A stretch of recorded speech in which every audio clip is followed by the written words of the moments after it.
I didn't even vote last 4 years, but then there are a lot of, like, everything is just down. Right. So we understand that there are some buses here specifically for those going to vote for the NDC and the MPP. Some of the conductors, in fact, were telling us that, but they cannot confirm to us on camera. Have you cited any of those buses, or are you here on your own? Some of the buses are mainly for NDC and MPP. Well, I have no idea about that. But then, if that's what they are doing, I don't think it's right. Right? I don't think it's right because, so that's the reason why they'll look at your face before they'll give you the tickets. We've been following them around. There are lots of buses here. They are not moving, they are not going. But yesterday they said there are no buses.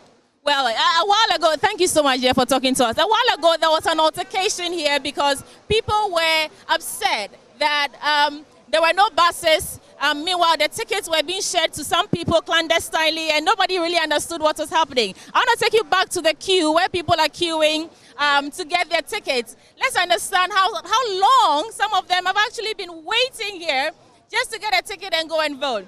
Hi, thank you for speaking to us. Eja, it's here Ghana for Kasa. What's the to Kwaya Kotuaba Meboa? I don't know you and now to Kwaya Kotuaba. Pachona me yejuma. And Tiafin Mapon Meko. I say no debia net to say and I say Ochnaya about so done internet. A Taisi. Weekends and Fridays, the Taisi. To walk out with Majinaman and upon Numansan when your car. And yeah, about one account with your banyan tea. Nama. How long have you Uba Ache? Finds about 30 minutes there. Much on our way. Usuko Twaba. Well, let me do a quick translation. I was asking him why we are seeing a lot of crowd here tonight, and he explains that usually on Fridays they have a crowd, but of course the voting is part of the reason why the crowd looks like it's doubled. I just want to get more interaction so we can hear from the people themselves. Usuko Twaba. Nana Juwe na mutu kwai. Juma 70. Yes, oh yeah, Juma Nyeska too, bottom. About to also hear the Baskazu. I don't know when you say also to quite, you know, before you go and vote. Got to about me, president, already anymore. And Tokwabiansi. And Tinamina Hana. And I say, Eja, also to Ukotwaba. Well, like I said, most of the people here tonight, I don't know if Razak has already shown you around, but most of the people here are traveling just to go and vote. Let's hear some more stories. Ubahache. Yeah. How long have you been here? Oh, almost 4 hours now. 4 hours? Yeah. What is the issue? Shortage of buses, and then you can see plenty of people are also here going to vote. Myself, I'll be going the early morning, around 8 a.m. because I have closely vote to vote at Haifa. After which I will proceed to Kumasi. I have my vote at Sunyani West. Therefore, I have to. Why didn't you transfer your vote? No, because of work. I could not get time to. But once the time has approached, there's nothing I can do. I'm going to campaign for my MP. Do you have people queuing for you already, or you're going to start the queue when you get there? I'll be going in the morning, so I've just come to make inquiries of in the morning which bus are going and which time, so that I can prepare. Well, MFI, let me not take too much of your time. There are so many people here tonight who say it is absolutely important. Also, one person wants to add his voice to the issue. Who is it? Hi, Bachai. What live or joy news? Ada na Juwe na mutu kwa ya Kotwaba. Na Juwe ya jumanti ya fene ya nyata ma ya baha ya bepe kako. Na ya nyaka ni bi. Sunyan ya ba be dila so ya piapia ya nyaka ni bi. All right. Yeah, the story is the same. There's a shortage of buses and there's a multitude of crowd here because everybody is saying that it's important for them to get to their constituencies and go and vote. Over to you back in the studio, MFI. We are live from the VIP station in Circle. And that's my colleague, Sweetie Abochi, there, interacting with some travelers who would go any length to get a bus to actually go and cast their ballot tomorrow. And that's the situation at the VIP bus center. I think that it's a good time for us to get into one of the buses and head all the way to Osekrum and join David Akwete. I'm dying to know what's actually going on in Osekrum as we speak. David. It's a holiday in Osekrum. Are people chilling, or is because of the election everywhere is quiet? Well, it's a holiday, MFA, and Kumasi people love their holidays. So since morning, it's been very busy in Kumasi, especially the streets of Kumasi. You know, we are on top of Love 99.5 FM. That is where we've pitched camp, where we have the studio 995. So on top of the rooftop of Love 99.5, behind us is the main street, so you can hear the sounds from the vehicles tooting their horns and all that. So it's exciting times in Kumasi. And MFA, we can't wait. All is set here in the Ashanti region, where we'll be bringing to our audience on television, of course on radio, all they need to know about the happenings of the election this year, 2024. Now, we will bring to our audience key constituencies that we need to be mindful of, that we need to watch, and we'll tell you what will be happening. With this smart wall here, we have all the figures, all the percentages, all that would excite our viewers here in Kumasi. Now, I'm not going to be doing this alone. I have my anchor man with me. He's my anchor, Jojin Gosetutu. How excited are you? You and I have been counting the days for some time now. This evening is the election eve. How excited are you? What's the feeling like for you? Well, David, is finally here. It's elections eve. The elections is happening tomorrow, and we are excited about it, and we can't wait to share with our viewers and our listeners the data from the Ashanti region specifically and break it down for them why the Ashanti region is very key with this going into this election. All right, so this is Studio 995 Kumasi. At this point in time, let's go back to Studio 997 in Accra, where MFA is on standby. MFA, take it away.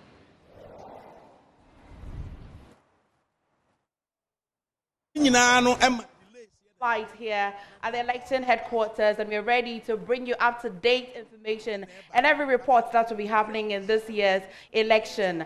Now, you may have heard this very common phrase that the stakes are quite high. I'm joined by Dr. Ishmael Norman, who is a security expert, and I want to understand what it really means to say that the stakes for this year's elections are very high. Doc, thank you for joining us. And are you looking forward to tomorrow's election? We're going to have the conversation a lot deeper, but I just want to have your initial reactions to tomorrow's elections and whether this year really the stakes are high. Yeah, the stakes are truly, truly high, only because we have two competitive parties, each one of them dying to win power. And because of that, the tension is very high. The population itself is also very anxious to see who is going to be the next president. And because of that, I believe that the anxiety is what we have to control. Because if you don't control the anxiety, it could actually evolve into something else. Unfortunately, Doc, we are unable to hear you, but we'll definitely come back to you and solve that problem. And if you've been joining us, it's election headquarters. I'm going to be connecting back to MFR on Joy News right now, but it will be a good time to tell somebody to give us a follow or tweet it as #ElectionHQ. We've taken full flight, and until the president is declared, we'll be here bringing you all the updates. Do stay with us. MFR, please. MFR, I bet that our radio audience are confused right now. They are hearing a number of MFRs and they are wondering what is actually going on. So we have two MFRs. There's MFR Akosua Adeti from Studio 997, and here in the Joy News studio is MFR Apawu. We are bringing you Election Eve tonight. And earlier, we've been to Love 99.5. That's our Studio 995 in Kumasi. I think it's a good time. I think I've earned a break at this point. Let's take a quick breather. When we return, there's more right here on your election headquarters, live on Joy News, Joy 99.7 FM, Love 99.5 FM in Kumasi, myjoyonline.com, Joy Prime, and of course, all our social media platforms. This is where you have to be. When we return, we have an exclusive one-on-one interview with Leonard Santos Simao, the special representative to the UN Secretary General and the head of the UN Office for West Africa and the Sahel. This is your election headquarters. Please do stay with us.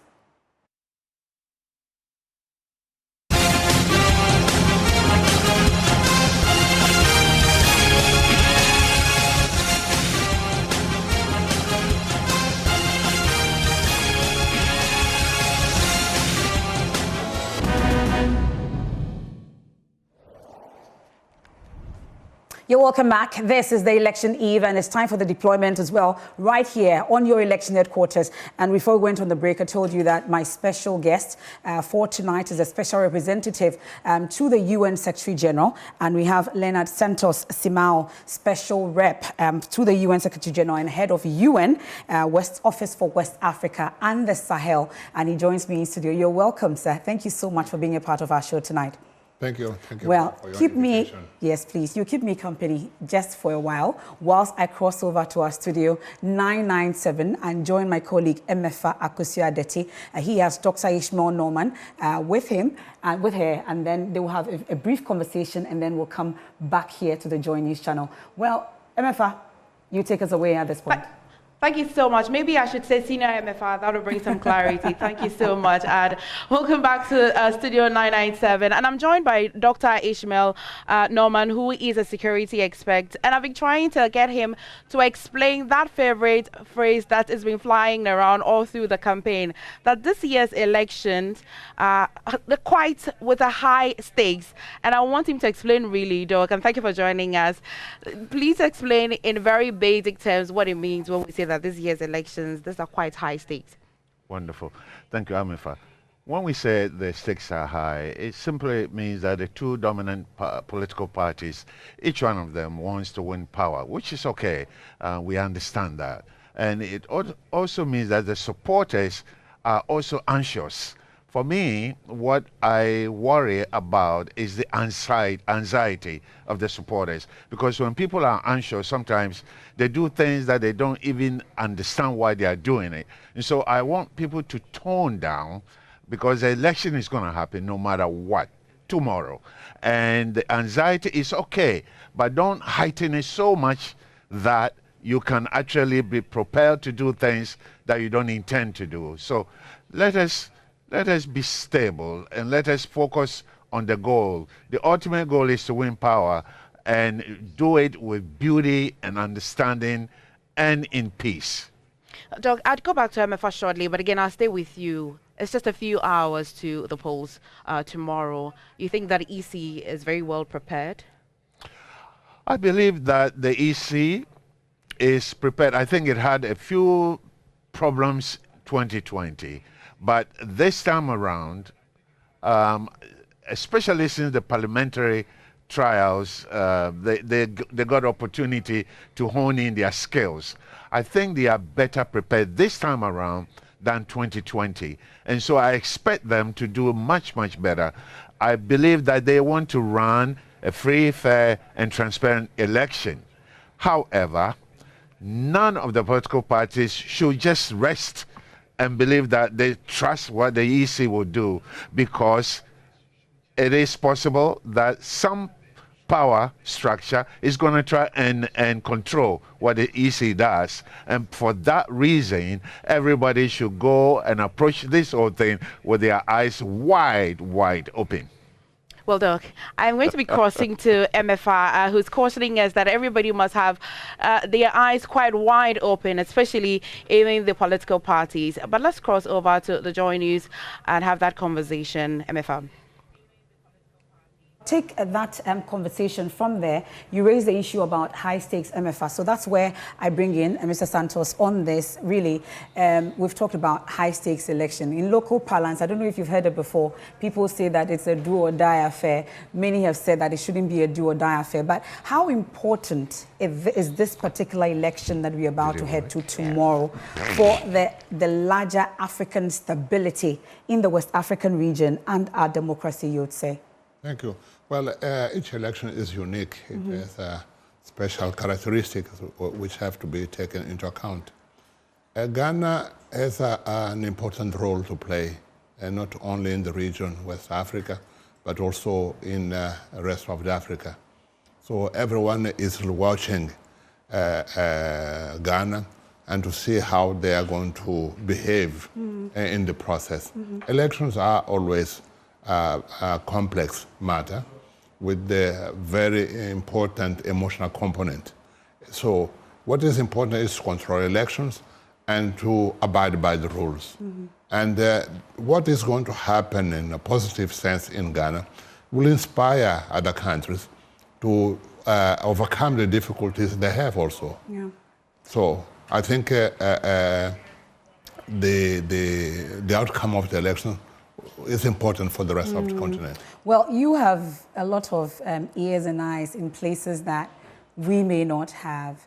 But prior to this and leading to this, I would want to know what lessons other countries can draw. But before I come to that, what kinds of vibe, what kinds of information are you picking in the lead up to this polls, from all the way from the campaigning up onto where we are today, till the ballots or the last ballot is counted, till we declare an election in Ghana?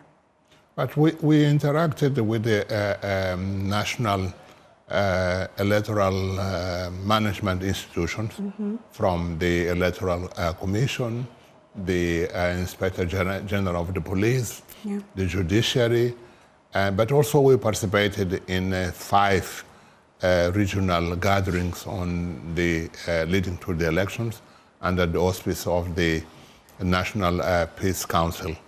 And we think that the country is well prepared for the elections. Okay. The level of debate, the openness of the debate in each one of these gatherings we participated in was very much reassuring, and that people are putting forward their doubts, their concerns, and these interactions among institutions concerned with the elections was very positive indeed. So we think that all in all these exercises and in other gatherings will take place, prepare the country for the elections. Okay. Would you say is a tense atmosphere? Tense atmosphere is normal to happen in elections. So adrenaline is part of the elections. So it's normal to happen. But people should not be carried away by adrenaline. They have to control themselves and behave by the rules of the game. In all this, we still pride ourselves in the kind of democracy we practice and the stability and the peace that we enjoy in this country. Most people have said that we need to protect it. But what would you say are the lessons that other countries can draw from Ghana's democratic stability, for instance? What I think is a lesson to inspire other countries is your capacity to learn from election to election and to improve the performance of the institutions. What I felt in my interaction with different institutions is that openness to listen and to learn and to improve. Because sometimes institutions, they close themselves. They take a more defensive attitude. And they say, well, we are doing things, we know what we are doing, and so forth. They're not open to listen. What I found across the board here is that institutions, particularly public institutions, are open to listen. I'm hoping that I could take you to the kitchen to get the key ingredients that will make up for a peaceful election. What are the key things that you say that we need to put together to be able to get that peaceful election that you were looking for, at least, that the whole world is looking at Ghana for? What are you hoping that will be? Well, first is the assurance of the institutions that they are going to do their work according to the rules. And secondly, that the general, the citizens, they know the basic rules of it. I'm not talking about the more complex aspects of the law, but the basic rules guiding elections. So if on one hand, the behavior of the institutions are giving that assurance to the population, to the voters, that they are following the appropriate procedures.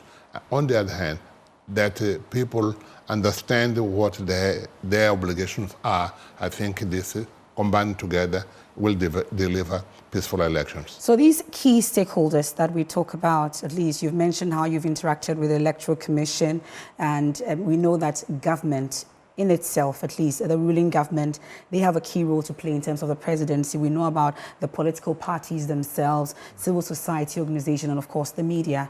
As we speak, in terms of these key stakeholders, what exactly would you say are the specific roles that you're expecting for them to play, such that when it all comes together, you will get that results that you're looking for? Well, starting with the government has the responsibility to create the basic conditions, material conditions, technical conditions, financial conditions for the elections. so that institutions, different institutions, can have the ways and means necessary to play their role. Yeah. Civil society organizations are to congregate citizens and educate them on them, to bridge between the government and the voters. So civil society organizations have an important role to play. The media, you have a key role because you help to create the necessary atmosphere for peaceful elections. So the ethics guiding media also is key for the success of the elections. Security forces, they have a specific role to make sure that the behavior of the citizens are according to the law. And the judiciary has the main responsibility of playing decisions about if aspects of or if some of the participants of the elections are not happy with that, so they table their grievances to the judiciary. So different institutions have played different roles, but it's like an orchestra, different players, but the end result is harmony in that society. great harmony that we are looking for. But if you were to rate at least all the key institutions you've talked about, from the media, the political parties themselves, all those key stakeholders that you're hoping to give you that beautiful harmony that you're looking for, if you were to rate their roles so far, or your assessment of what their contributions have been, what would you say it will be? In our interactions, first in all of them, found a very high level of commitment to peaceful elections, to give their contribution individually per institution for peaceful election. And the second aspect to mention is that their technical capacity to deal with the electoral process also is very high indeed. Okay. Yeah, and the way they master the technical aspects of under their responsibility. So I think the combination is quite high indeed. But you know that the Electoral Commission, for instance, has come under a number of criticism, at least from the political parties, at least, I should say, the largest opposition in the country. There have been a lot of talk about lack of transparency. In the last few days, yes, we did not hear that, but in the lead up, in the heat of the moment, there were a lot of talk about transparency, fairness, amongst others. But in all this, would you say that the Electoral Commission, in your engagement with them extensively, you'd say they've given off what exactly they need to give off when it comes to that accusations of transparency, fairness, amongst others against them? I think the citizens are free to present their concerns too. Yeah, but what I felt is that the communication between the citizen and political parties and the Electoral Commission not always was good. Okay. But this was overcome, particularly when the Electoral Commission took the decision to open discussions with the political party. I think that's brought the assurance that, in fact, they are prepared and they are open to listen to the key players, which are the political parties and candidates. That brings me to your key role in terms of your organization, the UN. This is a very important organization in the scheme of things. What would you say in all this has been your role in the lead up to this particular election, before, during, and after? What exactly is the UN's role in all this? The UN is a partner to the whole process, because we bring our support, technical support, to the different public and civil society organizations to help them to acquire the capabilities they need to play their role. We've been interacting. We're not observers. Okay. And you're not observing at all. No, we are okay. not. Yeah, okay. we are partners on that. Okay. We bring what in the jargon is called preventive diplomacy, and also encouraging all parties to play their role and to adopt a positive attitude and a positive mindset in relation to elections. But at the same time, bringing the more capacity to different players to play their role. And we're happy with the results so far. I'm hoping to delve a bit more deeper into this preventive diplomacy role that the UN played. What exactly did it entail? Did it help in leading to the political parties, all of them signing peace pacts? What exactly were the behind-the-scenes things that the UN did? How much are you able to let us in on what exactly you did in terms of that preventive diplomacy? Yeah. First is to listen to different stakeholders, what their concerns are, what their views are on the process, and then try to bridge communications among them.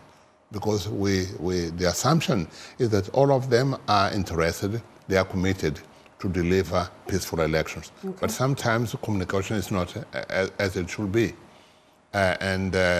Also, different views can happen. So that's where UN comes with the encouragement, with the technical expertise where it's necessary, so that all stakeholders are ready to play their role. You know, sometimes they always raise the issue about that thin line between that interference and, you know, intervening. Really, that's what people ask. Are we able to actually draw that fine line such that there will not be talk that UN is actually interfering in the local process of Ghana? Right, Ghana is a member of the United Nations, and therefore what the UN does is what Ghana accepts that the UN does. Okay. We respect the sovereignty of the member states. We respect the decision-making process of the government, and therefore we work always, in all cases, within the framework of our agreements with the government. Yeah. Well, but let's talk a bit about security, because I'm sure that's also very key. Right. For your organization and for onlookers and other watchers as well. What would you say is your assessment in terms of our preparedness when it comes to security? There have been reference made to the last election in 2020, for instance, when a number of lives were lost. People have said we have not actually had a logical conclusion to that particular matter, which is a concern for many. When it comes to security, from where you sit and your engagement extensively on this, are you satisfied with our preparedness when it comes to security? Yes, we're satisfied because the authorities gave us the explanation they give to us shows that they are on the top of the matters. Okay. And they are also aware of the risks and relative risks, particularly in certain areas which can happen, and the preventive measures they talk about that. So we think that the authorities are very well prepared to deal with the risks which potentially might arise here and there. Well, I've checked the time. This is about 8:37. It gives us about 11 hours more to go to that D-Day. I don't know how apprehensive you are as well. A lot of us are very, very anxious. Most people that we interact with tell us that. Countdown to D-Day. What exactly would you say are your expectations from Ghanaians, from voters? At this point, I'm sure that the camera was zooming on you to tell the ordinary voter and the ordinary Ghanaian what exactly your expectations are of us as we head to the polls. My expectation and advice is that each citizen will go to the polling station where they are assigned, be patient, and follow the procedures right to the end. And they go there with the open spirit, with a positive attitude, as an exercise of the right of a citizen to choose the leadership of the country. So people have to go to the polling station with that spirit. And you're confident that definitely, as the Ghanaian voter, at the end of tomorrow when counting is on, amongst others, all the way to the day that they actually call the election, you're confident that we would actually give off what you're expecting we should? Yes, citizens are responsible individuals, and therefore I have no reason to believe that they are going to behave otherwise. So I'm confident that all citizens with the electoral capacity, they will behave in a responsible manner so that the whole process is peaceful. I'm glad you're very confident in the ordinary voter, but what's the level of your confidence in the political actors? Because most of the time, they are the ones that tend to incite the violence in your followers to actually do the things that you're not expecting us to do. What's your level of confidence in the political actors themselves? It's high also, my confidence, and I will explain you why. Because one of the events which took place before the elections on 28th of November was the signing of the peace pact by all political actors and institutions relevant to the elections. And this is a commitment to not only for the politicians themselves, but also to their supporters, to lead their supporters towards the peaceful elections. Yeah. So what I expect is that they are going to abide by the commitment taken in this pact signed a few days ago. And that's where I have a bit of a concern. They all committed to this pact, but some will say grudgingly, because the opposition party raised some key concerns that they were hoping will be addressed. And even during the signing, we heard the opposition leader raise concerns about certain things that ought to be done. And in his latest interview, for instance, you heard him say that he's not going to accept the final results if there are voter intimidations, there are ballot box snatching and a bit of violence here and there. Does it give you the sense that indeed this peace pact that we signed, we are actually committed to it? Yes, those who signed the pact, they publicly committed themselves to behave in a certain manner. Yeah. So let's give them time to show that they abide by their commitment. But the pronouncements are not concerning. Yes, they are, but we should avoid pronouncements which can incite the citizens to negative behavior. This is a responsibility of leaders, of any leader, of any level of leadership, to take the supporters and followers to a positive, indeed. So it's part of the spirit and the letter of the commitment. Okay. Well, the issue about misinformation, I know is very key for you, very, very important. As we head to the polls tomorrow, you, especially with the advent of social media, you hear a lot of things, a lot of stories. At least here at the election headquarters, we verify and double verify. It's not everything we put out there. But misinformation, voter suppression, vote buying, amongst others, are the key things that comes up during election day and prior to election day and after, which is very, very concerning. How are you hoping that as a country we're able to first and foremost address the issue about misinformation to start with? Right. First, I was saying that the media has an important role. So the mainstream media has a very important role to play. Yeah. The political leaders also have an important role to inform their supporters on about the realities of matters. And therefore, they should be guided by reliable sources of information and avoid to be just guided by unreliable social media means on that. Yeah, so the attitude of each citizen, the attitude of each voter plays a role also, because the citizens are not passive entities. They have their judgment capacity, and therefore anything which they can feel that they can deviate them from what is the norm and what is the expectation, they should avoid. People have to be, the people are grown up, and therefore they have the capacity to make the right choice. Okay. Well, maybe we should touch on the youth, for instance, and then civic engagement. What are your expectations, particularly because this particular election, most attention is on first-time voters, which is actually the youth. What exactly are your expectations from them, if any, you'd say? Youth, they bring a lot of enthusiasm to the elections everywhere. They have a role to play. So I will encourage them to massively participate in the elections, to vote, because they are choosing those who are going to address the problems. The youth, they have their concerns of jobs, education, and the others. So those people, they are supposed to elect. These are the people, precisely, who are going to have the responsibility of solving their problems. But most people have said that these ones, they are mostly the Gen Zs who have a mind of their own, sometimes cannot be bothered about what exactly is going on, which many fear will lead to the issues about voter apathy.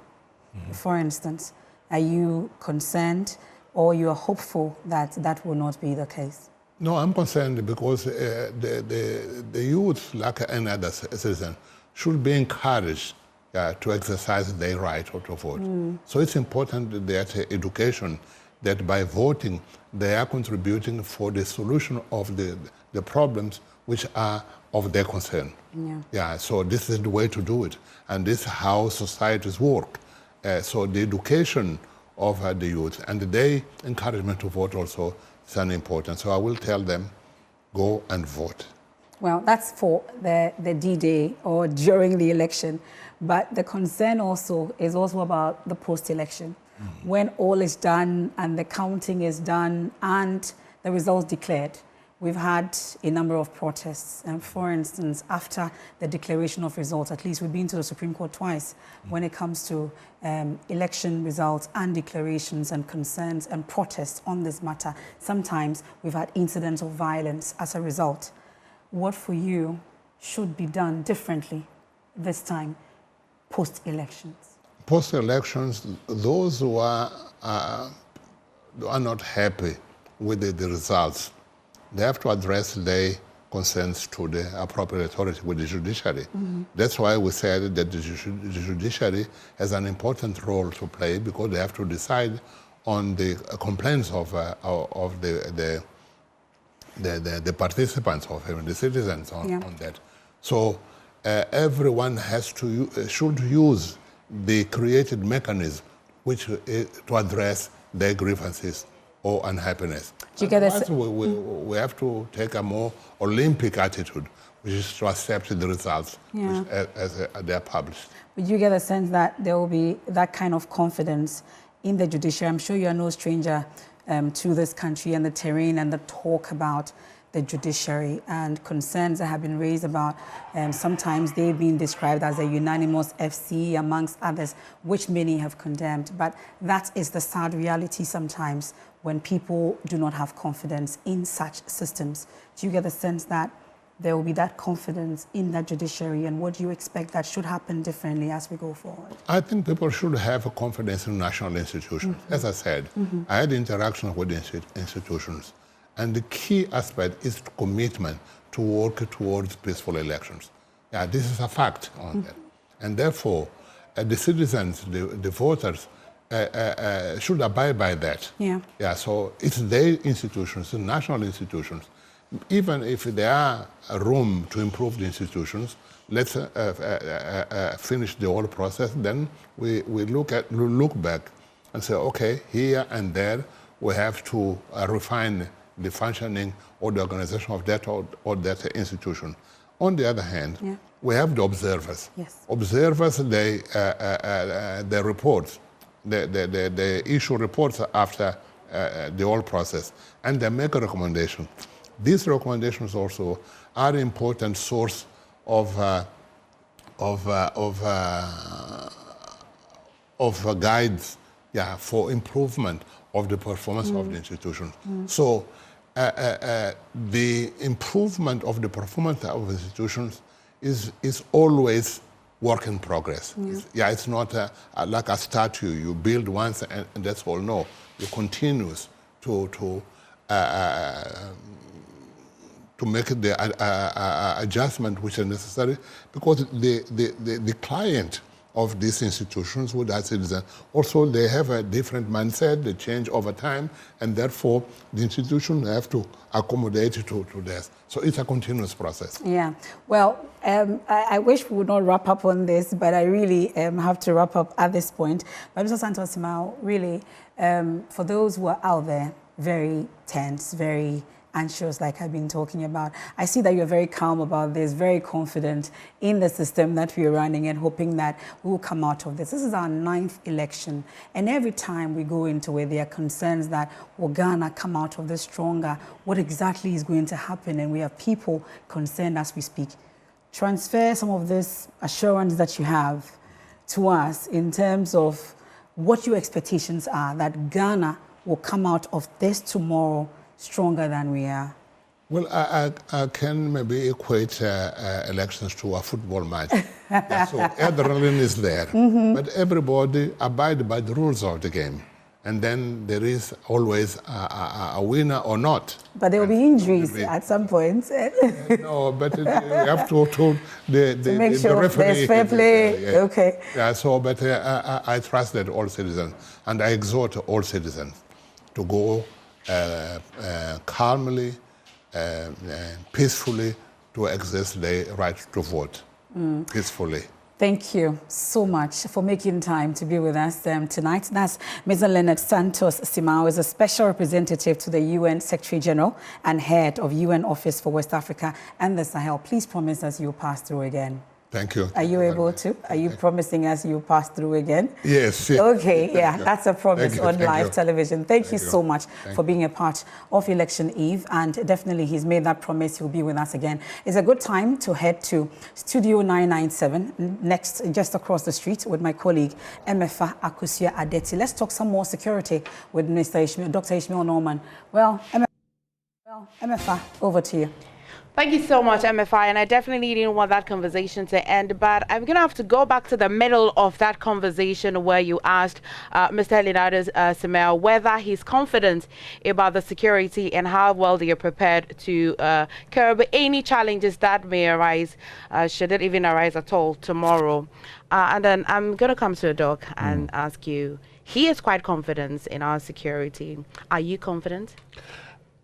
I am not as quite confident as he is, because it takes two to create a security situation or insecurity situation: the security agencies and the public. So whereas the security agencies may be prepared, the public may not know what to do if there is a little bit of altercation. The election task force has been doing this for quite a while. They have had a lot of experiences in running election, and so they know how to do it. My issue is we haven't really prepared the citizens about how to actually temper anger. When they get angry about a situation that they may observe, they don't know how to go about it. And so that is where I get worried, that this is where things could get out of hand. Because if somebody gets angry and runs into the polling station to grab the box, I mean, that already, everything falls apart right there. So yes, it is good. Citizens should respect state institutions, not must. It's not an obligation, but it is our responsibility that we respect state institutions. However, they also have to control their expectations. I know that people want to see change, whether it is MPP or NDC. Change is coming no matter what. However, they should really, really temper their anger with a bit of patience and see that the security agencies do the work that they are doing. I worry about the proximity of the military to the polling stations. Well, the Ghana Armed Force actually issued a statement that they were not going to deploy military to the polling centers. But my colleague, Kwekwa Asante, earlier was just telling us when we started this coverage that the military says that, yes, they are not deploying at the polling centers, but they are deploying quite close, so that if there's the need for the military, it would be quite easily accessible. Do we really need this kind of deployment anyway? This is where it's quite concerning, because Ghana police is quite capable of doing any intervention if it's necessary. The moment you call in the military, you actually are saying to the public that you don't have control over the situation anymore, because that is reinforcement. And I do not know whether the military is actually trained for election duties. And so for me, I would prefer that, yes, it's good for them to be ready in case there's massive need for support. However, I believe that Ghana Police can do everything that will happen. And I do not expect so much violence to happen in this election, because everybody wants to see a fine resolution of the outcome. Well, Doc, let's take a trip to 2019. When the by-elections and Ayawaso West Wogon happened, and with that violence that were recorded, we're hoping that it was just a year, then we're going to go into election 2020. But we saw what happened in 2020. We lost some lives. And then MFI actually even mentioned that up until now, it feels as though that issue has not been clearly resolved, especially in Techiman South. And so every day we have confidence in our security. Mr. Leonardo Simeo mentioned, you have also said that you have confidence in the security, but you're quite unsure about our preparedness as citizens. If the security, what happened in 2019, security agencies, and then we still saw what happened in 2020, tell me, as people, we have just few hours to go and vote. You're certain that we should have some assurances in the security? I believe that Ayawaso West Wagon was the worst situation possible that could have happened in a by-election. What happened just the 5th, when the security agencies were casting their vote and the MP was distributing food, it should never happen again, particularly not at Ayawaso West Wagon, because it's these kinds of events that actually can escalate into violent situation. So for me, we have learned a lot of lessons from Ayawaso West Wagon. Whether the white paper was followed, whether Emil Short's commission's recommendations were followed or not, we have learned quite a bit. I do not expect the same kind of situation to happen in any constituency, in any polling station this time around. Because even the police is ready and know how to de-escalate in case something like that were to happen.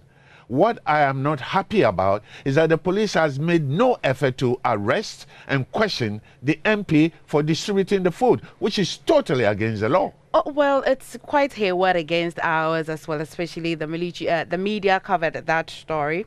And we're also learning that she had been invited by the special prosecutor as well. And even as well, the opposition, the candidate that is represented the NDC as well. They're both persons of interest. The OSP, as a law agency, if I should use that word, the role they play in elections, is it very minute, or do you think that we can beef up their role in a way that we can take such concerns to them and be sure that these kind of concerns will be addressed? This is a case that happened in front of police officers. There's no issue of probable cause. This is there. The evidence was right there. It's not a job of the OSC, the special prosecutor, to come into this. It's the police that should have initiated the process. And since they didn't initiate it, once things go to the special prosecutor, you know that it's actually, eventually, it's going to get lost somewhere. Doc, let's come to the EC. You said that you think that they may have prepared quite adequately for this year's election. Let's explore some of the things that can create tensions, especially after we have voted. How long can electorates really wait? The chairperson has mentioned that let's exercise patience so that they are able to collect accurate figures so that they can declare accurately. But naturally and ordinarily, how long can electorates really wait? The delay in declaring the result, it depends upon how complicated the whole process is. For example, if we have interruptions with electricity supply, you can't count in darkness. So that would definitely affect the final delay, the final declaration. So they should ensure that there are standby generators. If they don't have them, they should contact the churches. The churches, every church has a generator, and they should be able to do that. And it shouldn't take more than within 12 hours they should declare, because the longer they keep the data before they come to declare, everybody will know that the data has been massaged. Everybody will assume that the data has been massaged. We don't want that. I do not believe that the EC wants to delay. They want to do a better job than they did in 2020. There will be no different kinds of data they're giving us to be the final outcome. So I believe that Madam J. Mensah is actually quite aware of the mistake she committed last time. I don't believe that she's going to repeat it. I do not believe so. So within 12 hours, we should know the result. In between the time that anything that you've mentioned can happen, electricity, just maybe anything, what are some of the things that the EC can do, at least to calm tensions down? Should they be addressing the public? Should they be giving updates? It's been recommended that at least there should be intermittent press conferences or releases to the public. And I believe that I support that idea. I forgot who made that suggestion, but I support that idea, because if you let the people know what is happening, then it reduces the anxiety. But when they don't know what is happening, you're not talking to them, you are playing hide and seek with them, then the people feel they need to take the law into their own hands and demand. And we don't want to get to that point. So these are some of the mistakes that we experienced in 2020. Like I said, I believe that Madam J. Mensah will not want her history to be written the way 2020 events took place. She wants a much better history for herself and for Ghana. Let's explore the campaigns and the political parties. How will you rate their performances, the languages, the tones in which they used in their campaigns? The rallies ended yesterday, and that's the wrap of all of their campaigns. The Ghana police has commented that it was quite an excellent performance and that there were no violence at all. And so they're quite impressed at the performance of these big political parties. But for you, the journey throughout the campaign trails, how would you assess how they campaigned and their language and how it's resonating with people? Ghana's democracy is becoming mature every time we run election. And what happened with the political, the candidates, the flag bearers, the language they were using, we noticed that it is definitely different. It's more polite, more professional, even though occasionally there was a temptation to snap at the opponent. And we saw some of that from the MPP yesterday. NDC closed their session by 7:30. MPP continued to 8:14. And there was a bit of, poking and going on, which I'm happy that NDC did not respond. So all in all, it has been a gentle, professional presentation of their points of view, of their programs, and of their manifestos.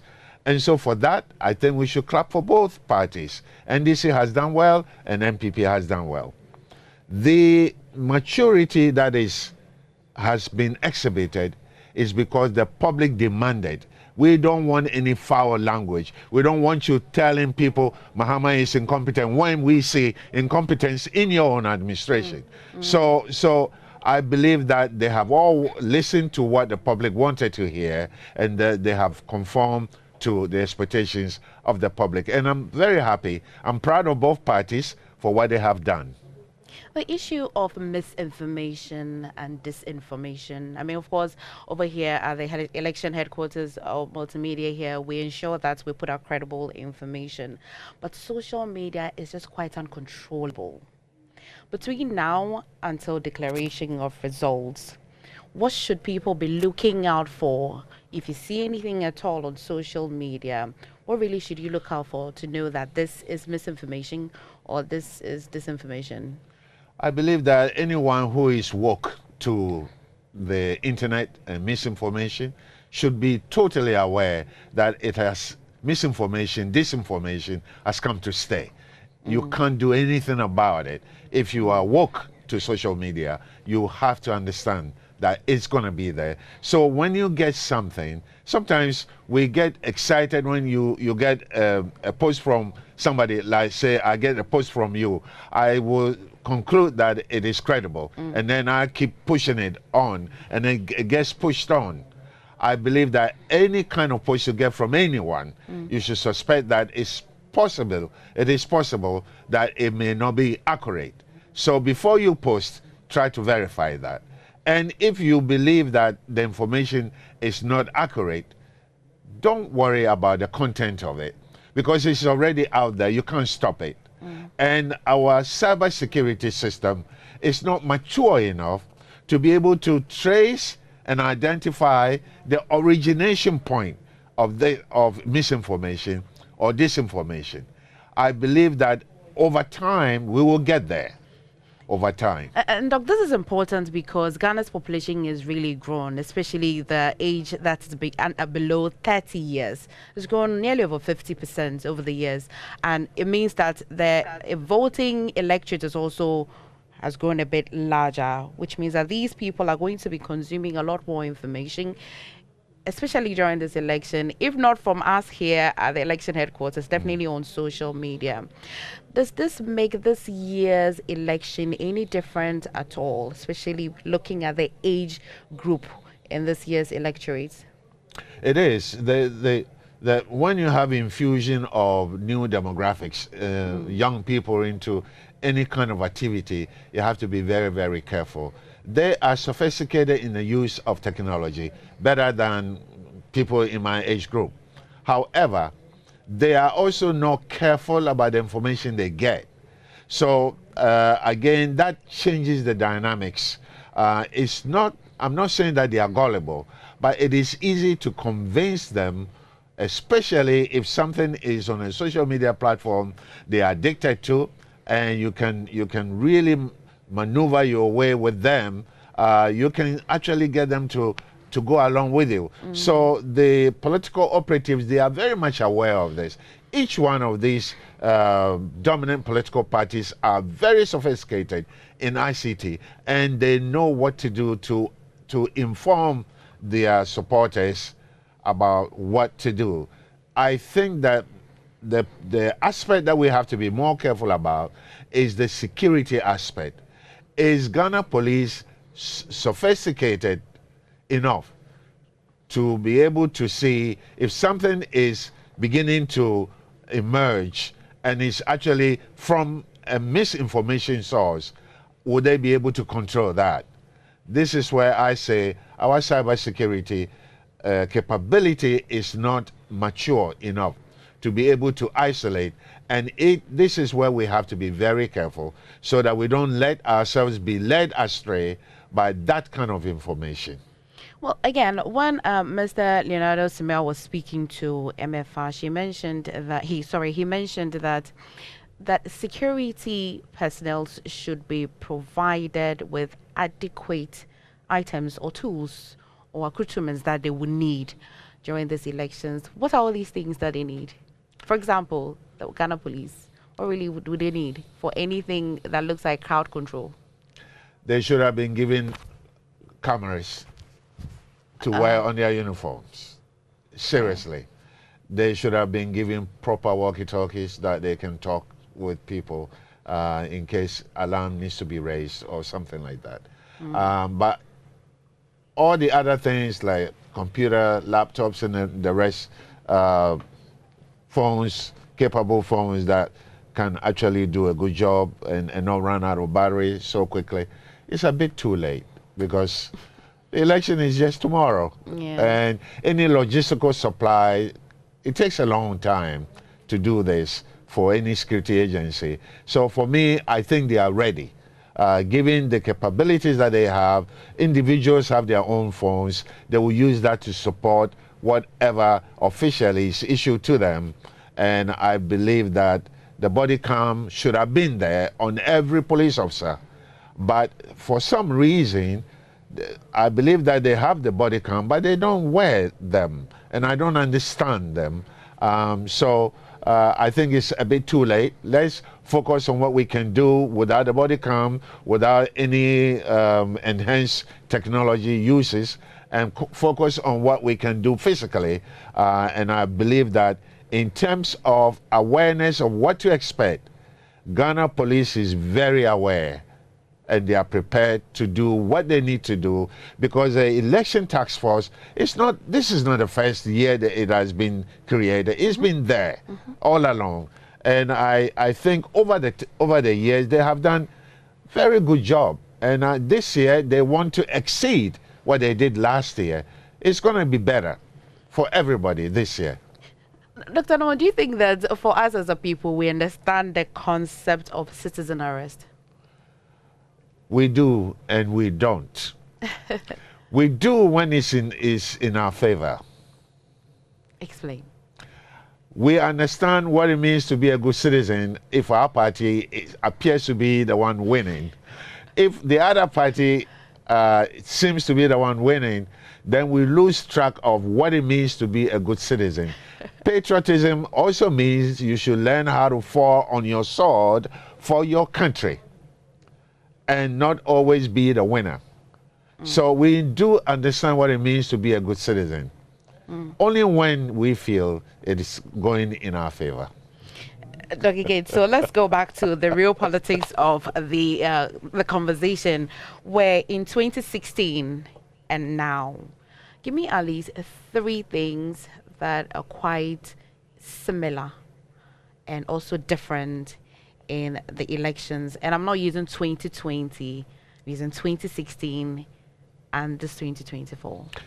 Well, what is similar is that an incumbent president or vice president is looking to be now upgraded to become president. And so that is what is similar. With that time, ex-President Mahama was seeking to prolong his stay, and it didn't work out that way. And now Vice President Bawumia is seeking to be the next president, and let's hope it works for him. The other similarities is that President Mahama has been a president before, but he... Okay, all right, Doc. So we're going to come back, but we're going to cross over now yesterday, to less than 24 hours ago. And I'm wondering, this matter has been given to the police to look into. I'm looking at the time that the NPP is addressing this. And what's your take on this? I think the EC should stop any political party spokesperson making an announcement about a suspect that they have already arrested. This is a disguised campaign. EC must stop any of these political parties' spokespersons for making such an announcement, because the police is capable of making such an announcement, and it doesn't need an MPP communicator to tell Ghanaians. That, for me, is a disguised campaign. Continuation.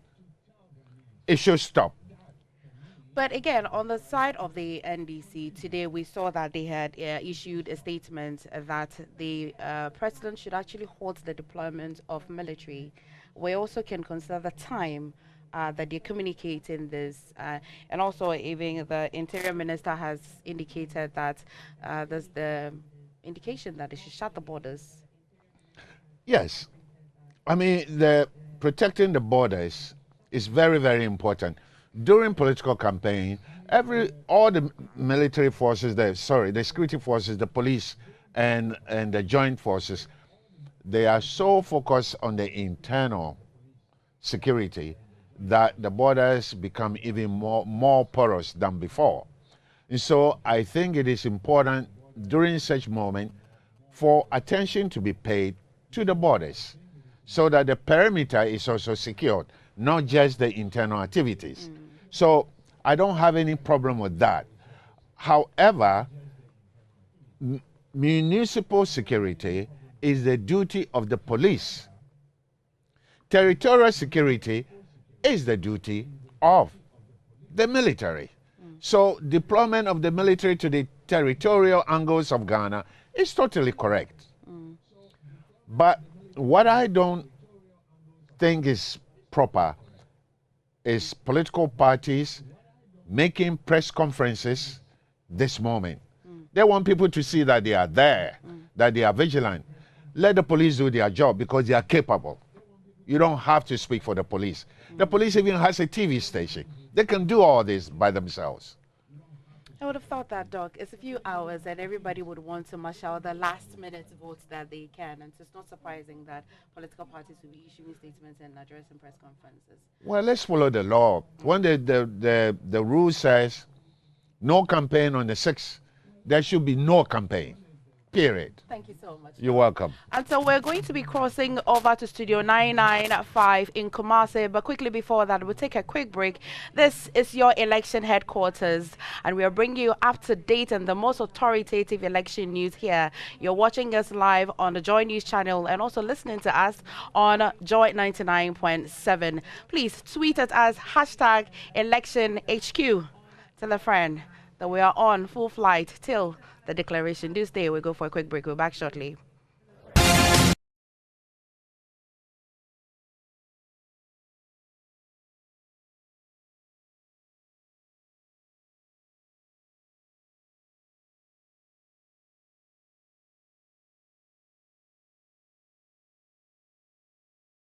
A news conference happening right now by the NPP's Miracles Abuaji concerning the arrest of the Kachi North constituency executive of the NDC. Let's just cross over. My colleague Kujo Braze will bring us update on that. We also told the immigration about, of course, the quantity of ballot papers he had. Apart from the 3,000 they met him with, he also had an additional 20,000 in all. Now, this is a very worrying situation. Worrying in the sense that there are few questions that needs to be answered with this incident. First of all, why would an NDC constituency secretary, have in his possession so much ballot papers in the first place? What's the intention, especially on the eve of elections? We are voting 2-3 days to elections. Why are you holding so much ballot papers under the guise that you are going to use a voter education?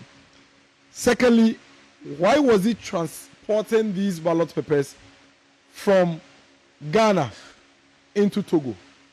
I'm sure you all clearly understand what the issue is. This is a Ghana elections. Why are you moving ballot papers from Ghana all the way into Togo? And then, of course, why should citizens of Togo receive voter education on an election that is happening in Ghana?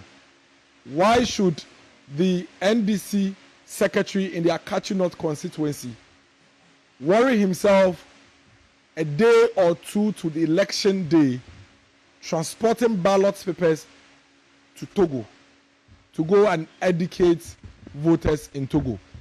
That is of very, very, very much concern to all of us. It's very important to reiterate the point that this election is for the people of Ghana. It's for the citizens of this country. And no foreigner, nobody from any other country apart from Ghana has the right to cast his or her vote in this elections. That is not allowed. And it's very important for us to make this a point, especially to our friends and our brothers in our neighboring countries, Togo, especially, who have been lured to register in our elections, that yes, you may have been lured to get your registration done, but trust us, you are not going to get to cast your vote. And so the caution is that do not be motivated to leave your country and enter Ghana in an attempt to cast your vote tomorrow.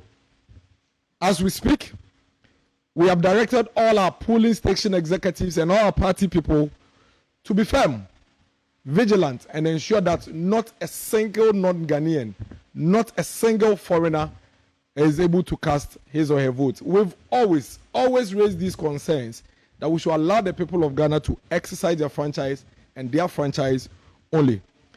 This is not the only worrying incident happening, especially by the NDC and the voter region. Yesterday, on 5th December, the Ghana Police Service interrogated the Electoral Commission officer from Afajato South constituency in the voter region. again the NDC stronghold, who was caught transporting ballot papers and other official documents in a private vehicle without any police security or escort. And the Electoral Commission, of course, has issued a statement, and this official statement says that the EC officers must only, and they are only supposed to transport these electoral materials in official EC vehicles and escorted by the police. It's quite worrying that these things seems to be happening a lot more in the Volta region, the NDC stronghold. And I'm sure our friends from the media are also wondering how they, the NDC, rather on daily basis, in fact by the minute, are raising such concerns and such issues. We, a few hours ago, saw the former president issue a statement, talk so much and attack so much the Electoral Commission, but he failed. He failed in the entire attack to reference this incident and activity in his stronghold. Since this incident, we have neither received further details regarding what is happening to this officer who works with the Electoral Commission and what sanctions the Electoral Commission is actually meting out to him. And we are very much interested in keenly following exactly what is happening. All Ghanaians, all of us citizens, must consider these incidents very, very alarming and ensure that wherever we find ourselves, we heighten our vigilance, especially in areas where these things are happening. And like I said earlier on, we have asked every single MPP person in these areas to be vigilant and be firm, and we're going to ensure that we protect the integrity of these elections at all costs. It appears the NDC clearly wants to manipulate the voting in their stronghold, especially the Volta region, where they consider as the World Bank, and the fact, or the Volta World Bank, and the fact that they have to transport voter ballot papers all the way to Togo.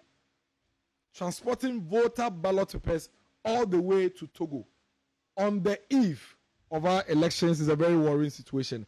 And most especially with the intention, as confessed by the Secretary of the NDC in the Akati North constituency, with the intention to train non-Ghanaians on how to vote in our elections. This is a very, very worrying situation. And clearly shows that the NDC, they clearly know, they have been aware for a very long time that they are going to lose these elections. After months of complacency, after months of laziness and not giving the Ghanaian people any credible alternative, they realize that they are losing these elections, and they are committed to using any illegal means to ensure that they subvert the will of the people. But we in the New Patriotic Party would not allow that to happen. And we are sending this caution, especially to people that would want to lure to support them in these illegalities.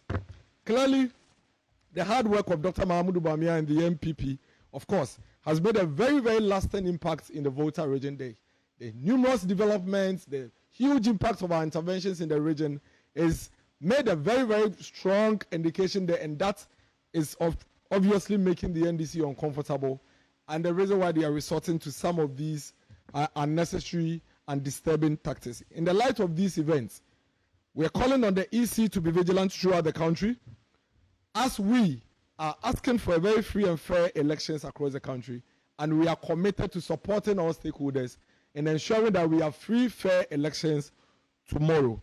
We are requesting that the EC provide the people of this country full details of the offending Electoral Commission officer from Afajato South, who was caught in this gross misconduct and breach of trust, and ensure that the necessary sanctions are firmly applied.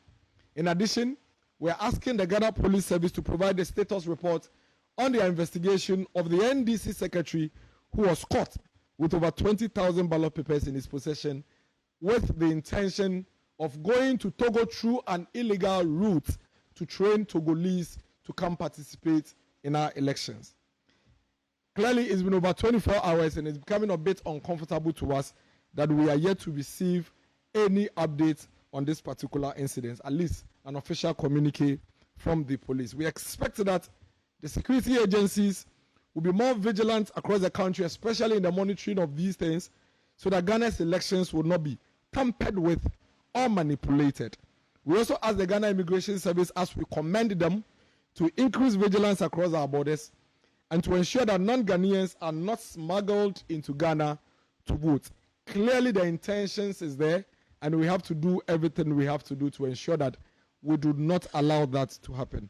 This election is for Ghanaians, and it will be decided by the Ghanaian people only. We also urge the general public to remain calm, but in remaining calm, let's remain firm and vigilant.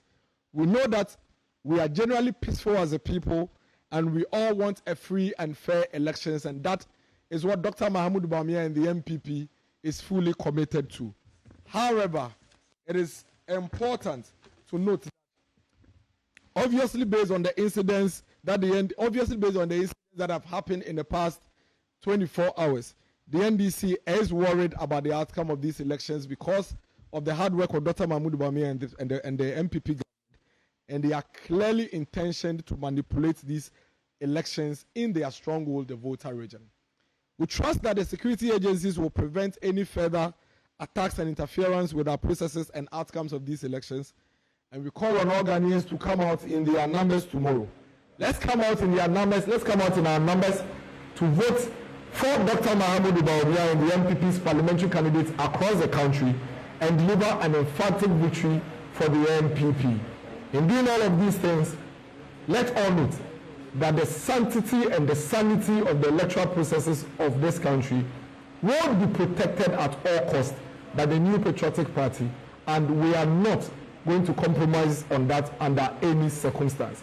And so it's important that anybody that is being lured or being encouraged or motivated to engage on such illegal activities by the NDC takes note that we are going to deal with this the way all of these things have been dealt with. But we commend the security services for their vigilance so far, especially in these particular incidences, and being able to apprehend these people.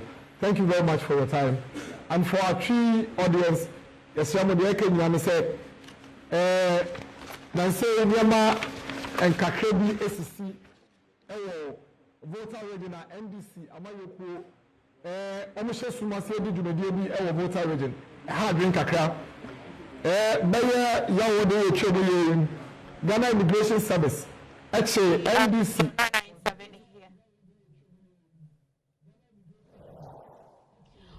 Welcome back to Studio 997, and you've just heard from the NPP's Communications Director for Bawumia's campaign Miracles, Dennis Abuaje, with an update on that issue that happened less than 24 hours ago. And let me just give you a backstory of what has been happening, and then I'll come to Dr. Norman. And so on the 5th of December, the statement was issued, and it says that interception of 3 booklets of dummy ballot papers en route to Togo at exactly 1,245 hours this afternoon. Upon an intelligence from immigration officers deployed to the heavy unapproved route, the monitoring team who were on a route or routine monitoring exercise in the Akachi North district intercepted 3 booklets of dummy ballot papers containing 1,000 dummy ballots each. That's making it 2,000 ballots at an approved route at the Have enclave around the Vodome, Togo. Now, the suspect, Honorable Abraham Ahiabu, who is currently the NDC constituency secretary of the Akachi North constituency, upon interrogation claimed that he was on his way to Vodome in Togo to educate voters on how to vote using the dummy ballot papers. Now, the suspect further claimed that he had 20,000 dummy booklets in custody. So that's just a brief of that. But the immigration on that line also mentioned that this suspect had been handed over to the Akachi North police. And so I'm going to be talking to Dr. Norman. You've heard the NPP addressing us. Now, this happened yesterday, less than 24 hours ago, and I'm wondering, this matter has been given to the police to look into. I'm looking at the time that the NPP is addressing this, and what's your take on this? I think the EC should stop any political party spokesperson making an announcement about a suspect that they have already arrested. This is a disguised campaign. EC must stop any of these political parties spokespersons for making such an announcement, because the police is capable of making such an announcement, and it doesn't need an MPP communicator to tell Ghanaians. That, for me, is a disguised campaign. Continuation. It should stop. But again, on the side of the NDC, today we saw that they had issued a statement that the president should actually halt the deployment of military. We also can consider the time that they're communicating this. And also even the Interior Minister has indicated that there's the indication that they should shut the borders. Yes. I mean, protecting the borders is very, very important. During political campaign, all the military forces, the security forces, the police, and the joint forces, they are so focused on the internal security that the borders become even more porous than before. And so I think it is important during such moment for attention to be paid to the borders so that the perimeter is also secured, not just the internal activities. So I don't have any problem with that. However, municipal security is the duty of the police. Territorial security is the duty of the military. So deployment of the military to the territorial angles of Ghana is totally correct. But what I don't think is proper is political parties making press conferences this moment. They want people to see that they are there, that they are vigilant. Let the police do their job because they are capable. You don't have to speak for the police. The police even has a TV station. They can do all this by themselves. I would have thought that, Doc, it's a few hours and everybody would want to marshal the last-minute votes that they can. And so it's not surprising that political parties will be issuing statements and addressing press conferences. Well, let's follow the law. When the rule says no campaign on the 6th, there should be no campaign, period. Thank you so much. You're welcome. And so we're going to be crossing over to Studio 995 in Kumasi. But quickly before that, we'll take a quick break. This is your election headquarters, and we are bringing you up to date and the most authoritative election news here. You're watching us live on the Joy News channel and also listening to us on Joy 99.7. Please tweet at us, #ElectionHQ. Tell a friend that we are on full flight till the declaration. Do stay. We'll go for a quick break. We're back shortly.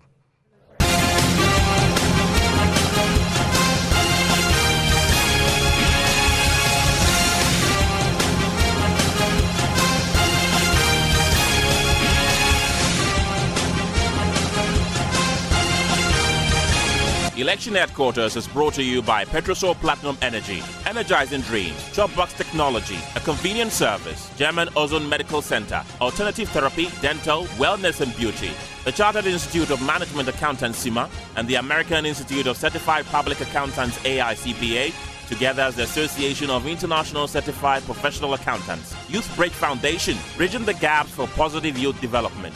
Syntex Tanks, Air Strong, Air Tough, Potential Real Estate, your trusted partner in real estate, Deluxe Paint, Paint Mu Champion.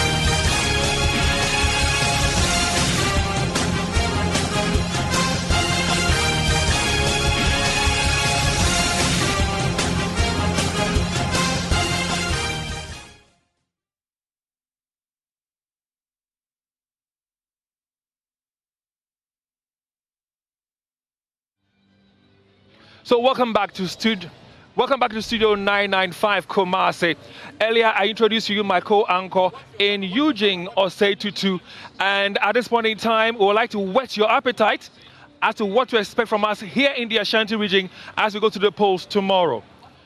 Allow me to introduce to you a panel who will be helping us with the discussion right now. I have Dr. Ali Nyaba. He is with the History and Political Studies Department, KNUST. Doc, good evening to you and good to have you on our set tonight. And also with us tonight is Professor Martin Akote. He's the rector for the Valley View University and a governance expert as well. Gentlemen, good evening to all of you.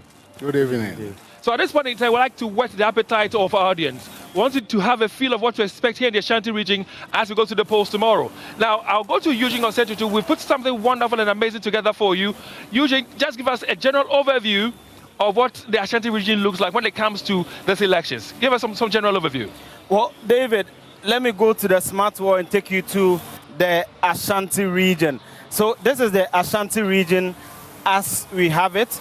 Now, when you go to the Ashanti region, you will notice that it has 47 constituencies in this region. So these are all the 47 constituencies that we have in Ashanti region. Currently, as you can see from the map, the MPP holds the blue seats, as we have it. The NDC holds the green seat, and there's one which is light blue. That is the independent seat in Fomena. The MPP holds 42 of the seats.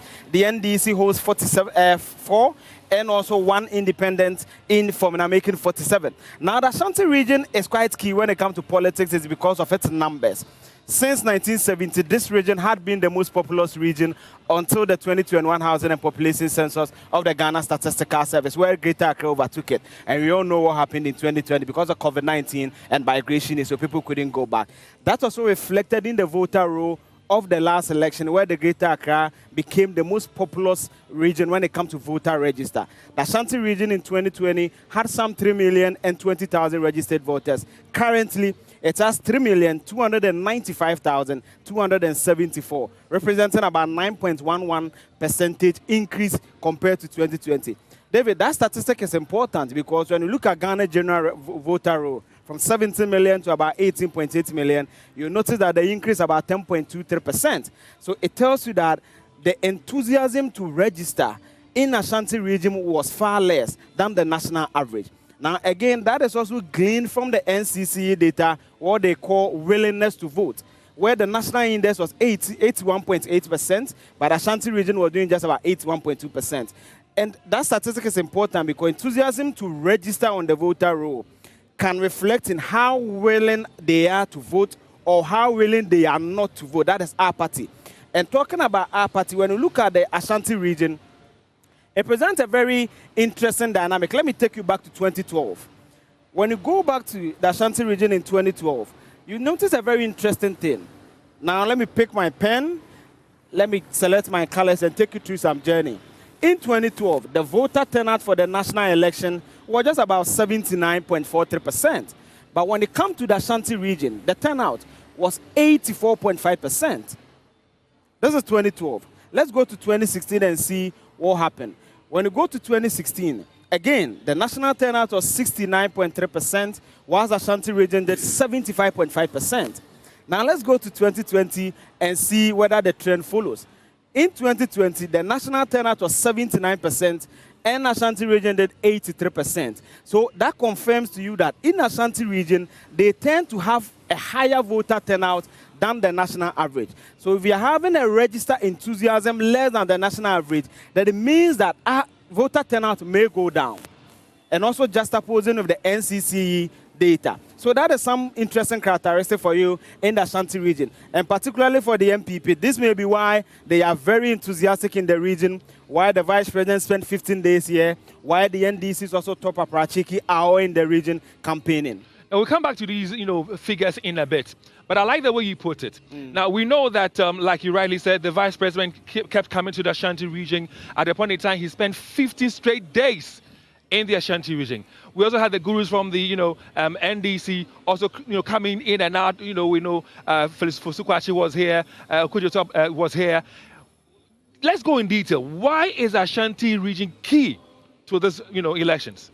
Well, David, Ashanti region is key because of the volume of votes that it gives the various political parties, for example. So when you look at Ashanti region, for example, the MPP always get about 1.8 million votes in this region. Now, if I take you to the presidential constituency in 2020 and you look at the vote the MPP garnered, for example, they garnered almost 1.8 million. Also, when you look at the NDC, aside the Greater Accra region, the region that gave them the most votes is the Ashanti region, some 653,000 votes, and also 1.3 million votes in the Greater Accra, even more than the voter region where they got 606,000. So, David, this is basically what I mean. When you go to Greater Accra, the NDC, let me take my pen. The NDC got 1.3 million votes. The next region that gave them the most votes will be the Ashanti region, where they garnered some 653,000, as I said. The next region is the voter region. So it tells you that the Ashanti region is key for both political parties. And the MPP is focused in the Ashanti region because historically, when 10 people in Ashanti region go to vote, they get 7 of their votes. And if they're able to get that, they have a higher propensity of winning the elections. The NDC also believes that since 96, they've not managed to cross the 30th mark, because in 96 they did 32%.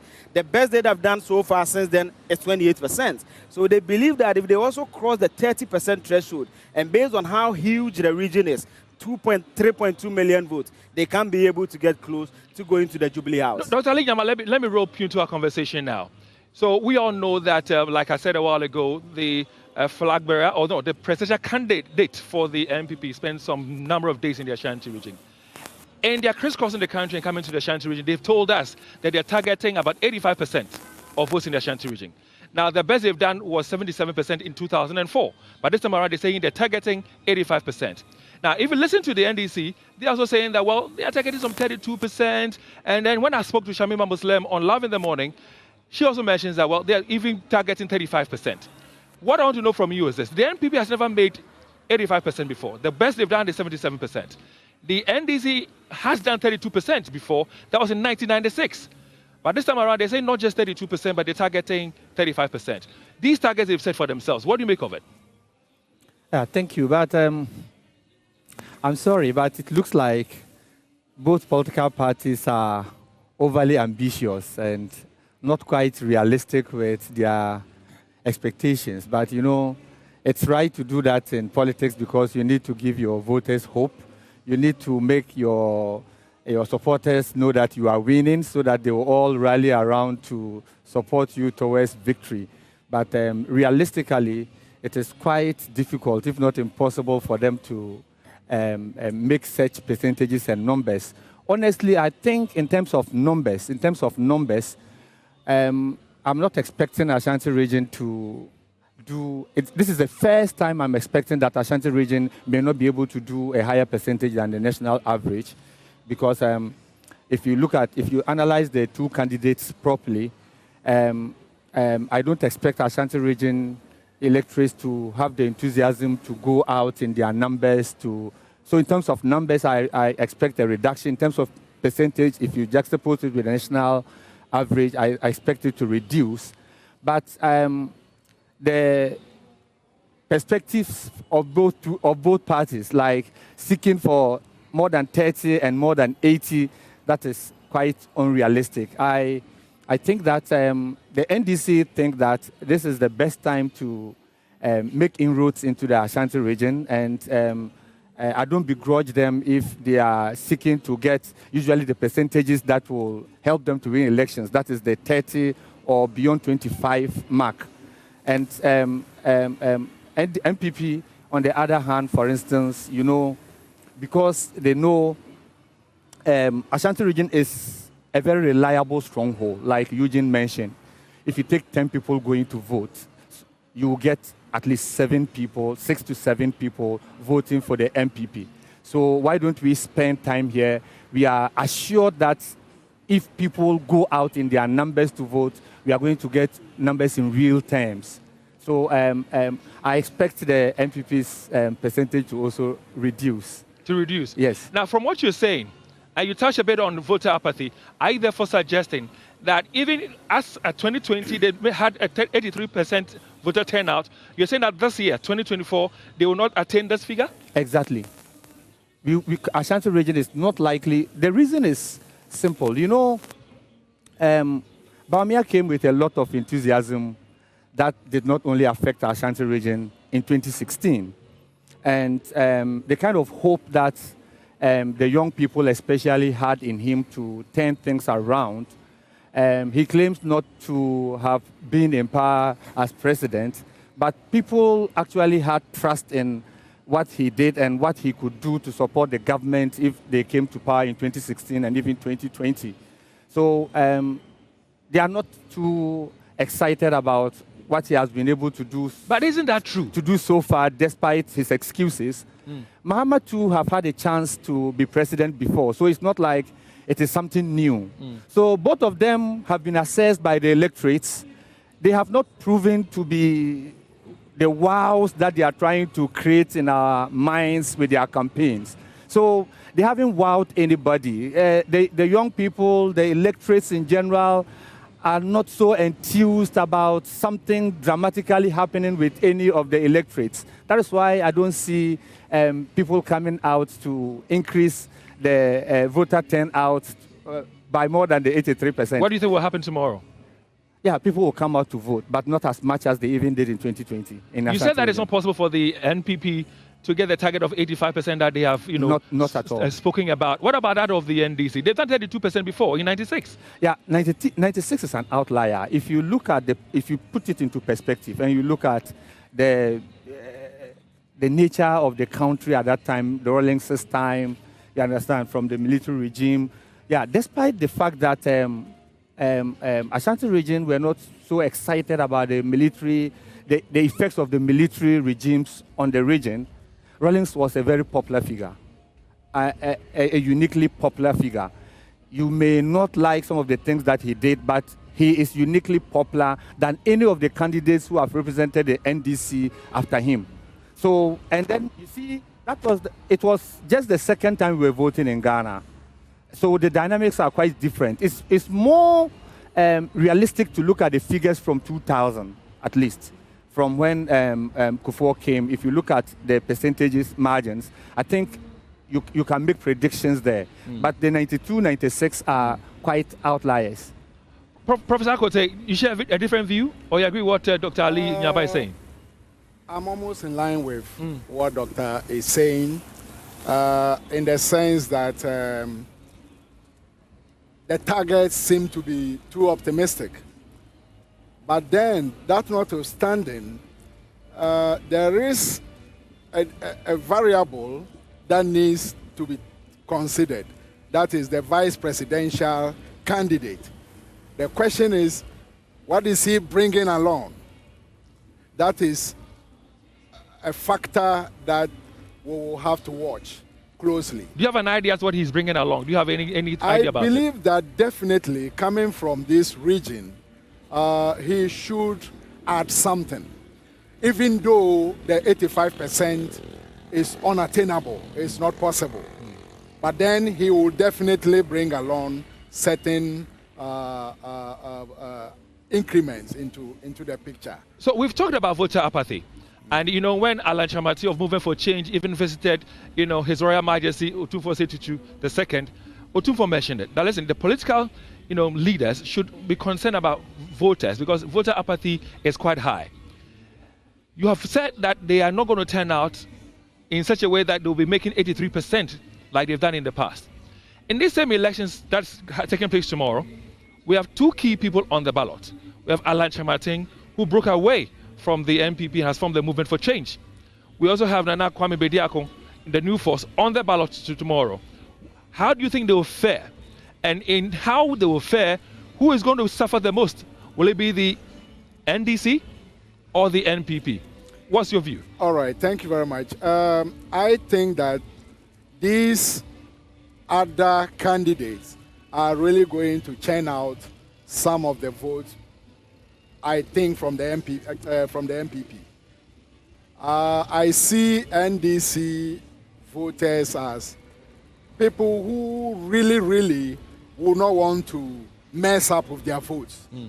But then for the NPP, Alan and then this guy, all also coming from this region, they are also going to chop out some of their votes. And definitely, I believe NPP will be suffering a little bit from them. The NPP will suffer a little bit from there. Yes. Well, I would like for us to take a trip, to some of the key constituencies in the Ashanti region, and then talk about how they will be faring, the constituencies, how they'll be faring in tomorrow's elections. But before we do that, my colleague Nade Ojima is on cue at the regional EC's office, and I'd like to engage with him a bit. Nanaya, if you can hear me, good evening.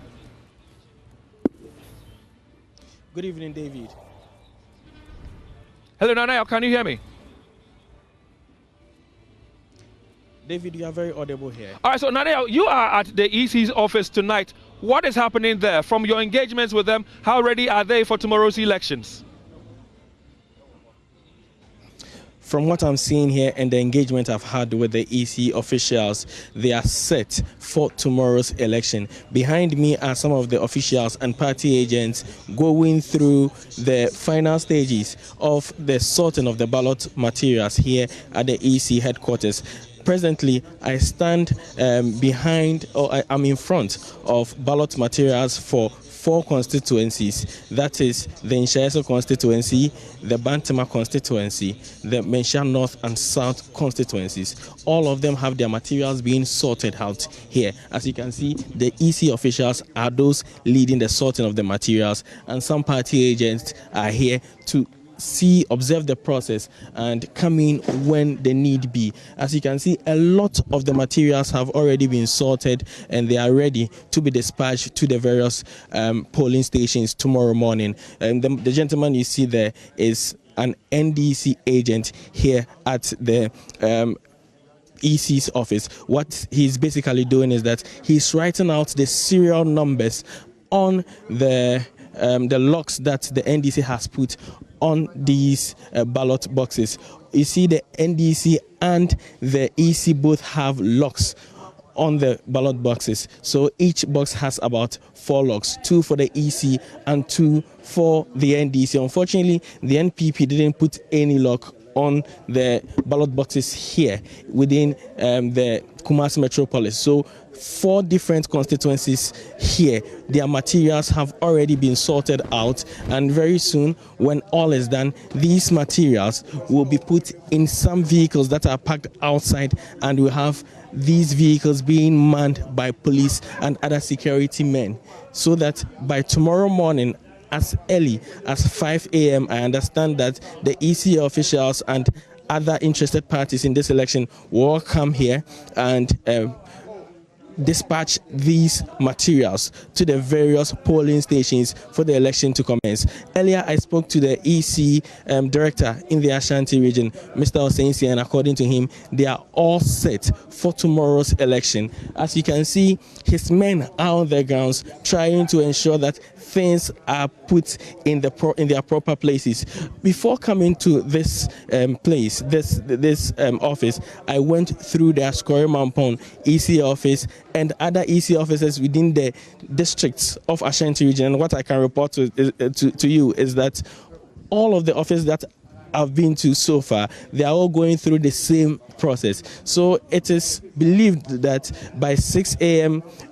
all these materials should be in the polling stations for the election to commence exactly at 7 a.m. So from what I'm seeing and from what I've been hearing from the EC, it looks like they are set, prepared for the election tomorrow, and it's expected that Ashanti region will start on time. Of us, we all know that the Ashanti Regional, EC's office is supposed to be the regional coalition center. How does the setup look like at the EC's office? Unfortunately, I have not gotten access to this coalition center, but I'm told by the EC officials that all is set. They've been able to set the place up for the coalition in the Ashanti region. If I'm to believe what they are telling me, it means that they are set for the whole process. But going to some of the offices that I've been to so far, the Ascori Mampong office to be precise, they've already brought in new lights. The place is lighted up. Everywhere is very bright and clear, and it's part of the processes for the collation of the results that will trickle in tomorrow. Now, if you go in there, I understand that there's a generator which is going to back up the national grid system, so that anytime that the lights may go off, in an unlikely event that this should happen, these backup generators come in and stand in to provide electricity for the whole process. Also, if you go to the Ascori Mampong, they've cleared all the weeds around the EC office, fixed the bulbs, around the EC office, and they are trying to ensure that all are in place for the collation of that particular district, the results from that particular constituency. I can say that similar things are being done in some of the collation centers that I've been to. The EC has also assured that in the regional collation center, all is set for tomorrow's election. So if I'm to trust the EC on the regional collation center, I can say that they are set. And also from what I've seen in some of the constituencies, the EC is set for the collation of results from the constituency level through to the region. Nani Ojima, he's my colleague, and he is, pitch camp at the EC's regional office, and has told us that the EC indeed looks ready for tomorrow's elections.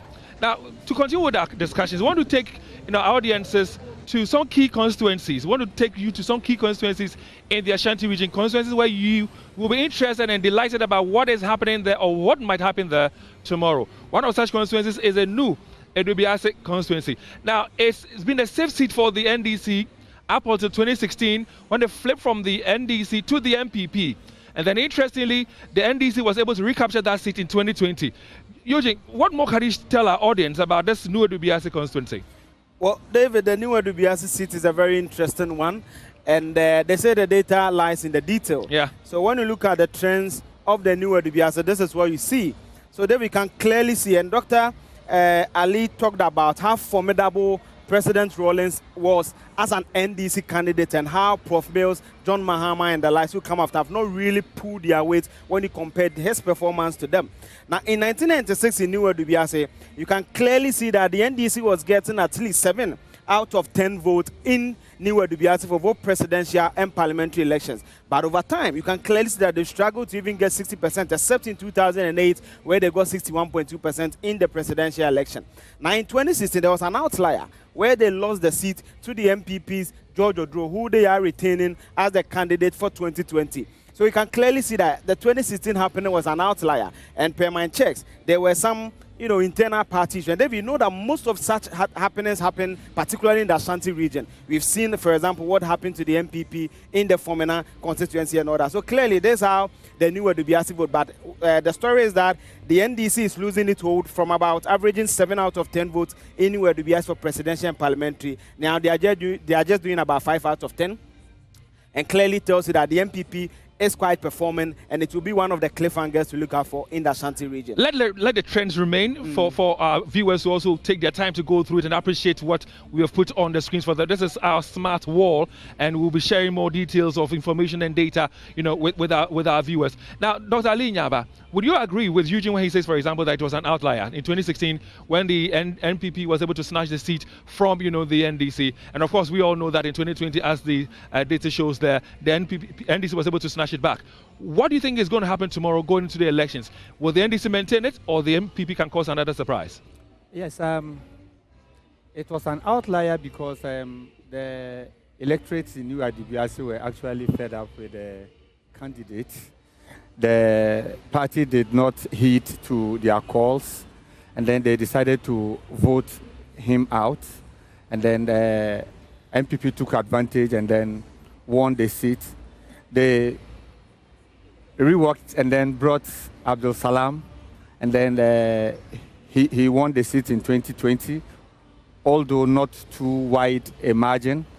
And the last time I spoke to a few people in New Edubiase, they were like, it's not like Abdul Salam have been overly fantastic, especially that the fact that the MPP candidates have been given resources to continue to do things that will convince the electorates, but they still believe Abdul Salam will edge him slightly, although he will not be overwhelmingly supported in the constituency like it had been in the early stages or in 2008. He will win by a few margin. Yeah, so I am very optimistic that NDC will still retain the New Edubiase seat. It's not a seat that...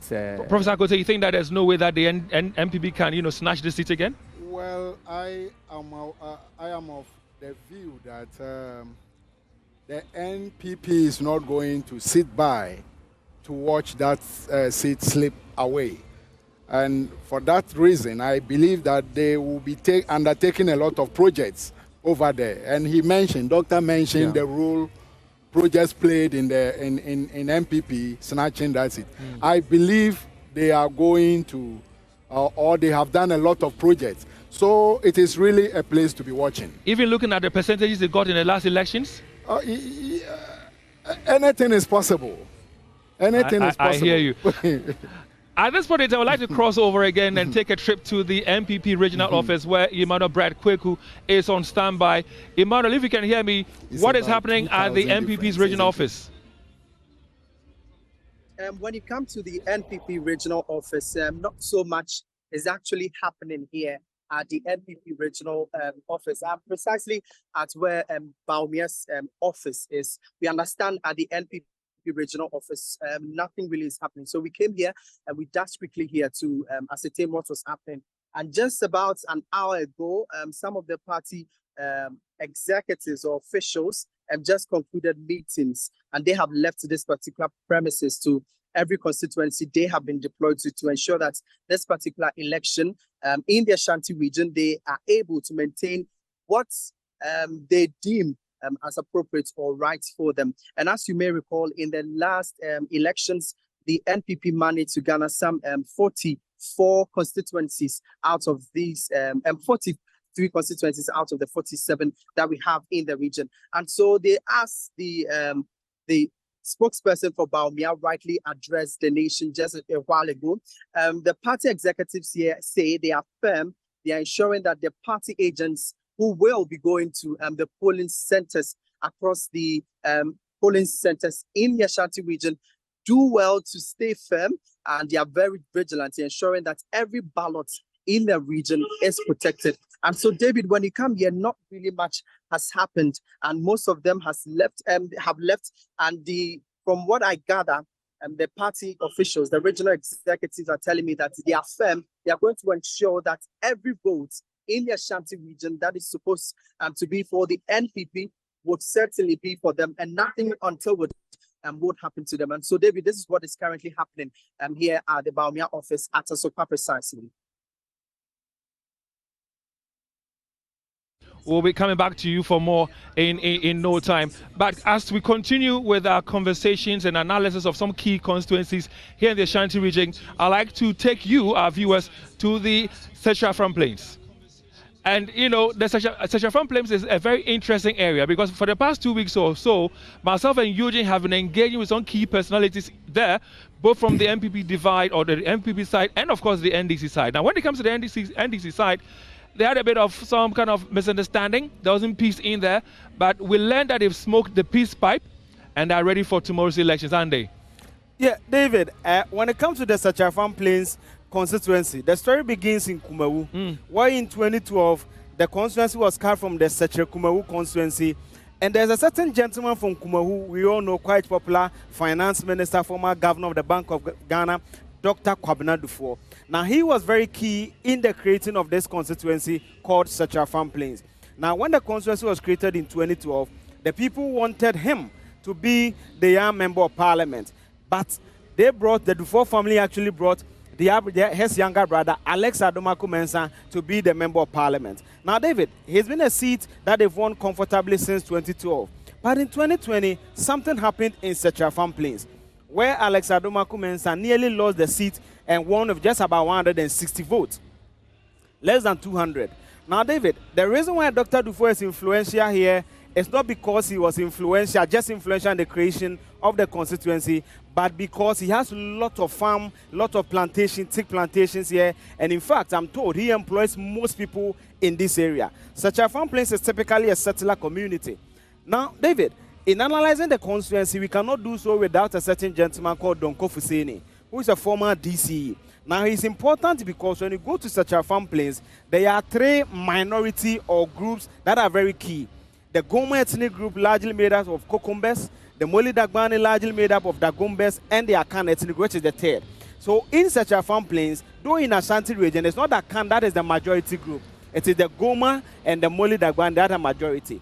Now, Fuseni Donko comes from the Goma ethnic group, which is the largest ethnic group. and contested Alex Adumaku Mensah in 2020 and lost. So he pulled the support from the gentleman. You can clearly see that he nearly lost the seat to 200 because in 2012, he won comfortably. When you look at the margins, he won comfortably about almost 4,000 difference. In 2016, the story was no different. It was a bit comfortable. Now, David, the reason why I say the parliamentary was because of Alex Adumaku Mensah is because when you juxtapose this difference to that of his presidential candidate, you can clearly see a trend. John Mahama had a decent difference of about 2,800, whilst his parliamentary candidate won with just 160 votes. So clearly, there's an issue for Alex Adumaku Mensah where the people they don't want him. Now, during the NDC primaries, he contested. There was also a colleague of Professor Ali, Professor Brenyan, who contested. There was Dr. Dufour's son, so he actually contested his uncle in the contest, and a businesswoman called Hajia Nasira Afram. Now, Hajia Nasira Afram won the primaries with 211, and the closest contender was Dr. Dufour's son, 208. So clearly, there needed to be some closing of ranks. Per my checks and what I'm told, those reconciliations have been done because Dr. Dufour is seen as the arrowhead. The Dufour family has controlled the city all these years. Hajia Nasira also has the necessary resources, and the Donko Fuseni factor is back, where Donko Fuseni has publicly endorsed her candidature and campaigning for her. Now, Hajia Nasira is also a Khan, but a Muslim. So if you look at the ethnic dynamics I gave you and the identity politics in such areas, it clearly tells you that the NDC is likely to contain the seat. But the MPP candidate, David, is very strong. One, Georgia Com is an information and security system analyst. He's a lecturer. And he has some decent also resources and doing some groundwork in there. Now, before we analyze, this Sesha from Plains area with our panel, let's go to the NDC regional office where Nana Boashi Yadom is on standby. Nana, if you can hear me, good evening to you. And what can you share with us tonight? Well, Dave, I am currently live from the Ashanti Regional NDC head office here in the in Amekum. Not long ago, about just 2 minutes ago, the director of the NDC's elections, Dr. Manebuama, just joined the vehicle, leaving the NDC office after engaging with some party executives here at the regional office. And I can see the regional communicator, Abbas Nuruddin, is also in here. And I would want him to share a few words with us about preparations so far in the Ashanti region. Well, I would say we are fully prepared for tomorrow. Our agents have been deployed. Various monitoring teams are on ground. And we are very much sure that the NDC will put a very good showing in tomorrow's election. We are picking snippets of information of some attempts by the MPP to try to smuggle illegal ballot papers in order to staff the ballot tomorrow in some particular areas. We have our radar. These areas have been put under our surveillance.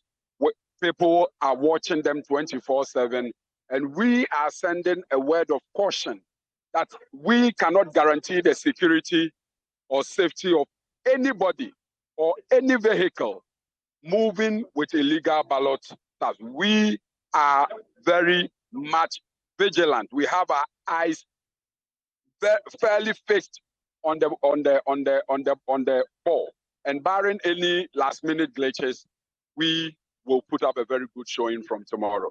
Thank you very much. And David, that is the Ashanti Regional Communications Officer for the National Democratic Congress, Abbas Nuruddin, saying that they have their eyes on the ball when it comes to the Ashanti region. Well, this place is very busy, David, because today seems to be this time seems to be the very last time that they will be gathered here. They are all moving to the various constituencies and polling centers that they've been stationed to. And so they are aiming to have their last words with the party executives. As I said earlier, Dr. Manebuama, Director of Elections for the NDC, came in not long ago, drove out with Stan Dogbe and some other executives of the NDC in the Ashanti region.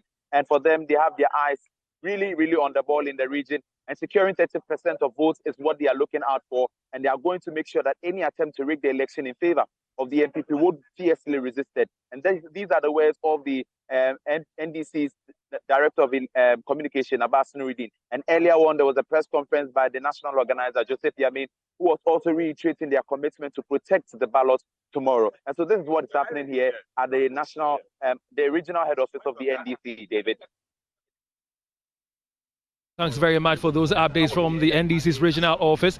And back to our analysis. You know what? For our viewers who are watching us, I'm sure you are enjoying the analysis, especially when we have these key constituencies that we are, breaking down for you. We'll continue with these key constituencies tomorrow. We have Ashanti to do, we have Chimamponua to do for you, plus many other, key constituencies to look at. But as we wrap up our discussions tonight, we just told you about what is happening, or what has happened in the Sechafram Plains.